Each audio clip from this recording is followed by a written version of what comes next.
Assalamualaikum warahmatullahi wabarakatuh. Nepangkeun nami abdi Norhaya Kamelia ti kelas 10 MIPA 2. Di dieu abdi bade ngawawancara umi abdi ngeunaan COVID-19. Sateu acana mangga tepangkeun. Assalamualaikum warahmatullahi wabarakatuh. Nami abdi Yeti Umina Raya. Naon ari COVID-19 teh? Covid teh nyaeta virus anu teu katingali jirimna tapi aya jeung efekna kacida bahayana pikeun kasehatan jama-jama. Naon pangaruh COVID-19 kanu kagiatan sadinten teh? Pangaruhna nyaeta teu tiasa angkat-angkatan, teu tiasa silaturahmi. Kumaha pamadegan umi ka jalma anu sok ngalanggar protokol kesehatan? Nya kadang mah sakeugel gitu.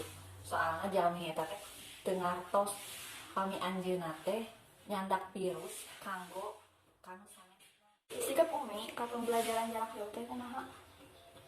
Ya kadang kirang panuju soalna barudak teh sok rada lengwe kami aya tugas.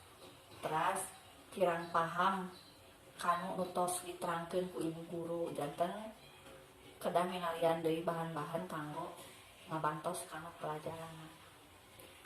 Salah enggak COVID-19 teh kumaha numutkeun umi? Ya menurut aturan di pemerintahnya itu 3M teh ya. Pakai nganggo masker, jaga jarak, sareng sering-sering ngawasuh tangan. Panginten cekap wawancara ieu. Hatur nuhun ka umi kanggo bantosana. Wassalamualaikum warahmatullahi wabarakatuh.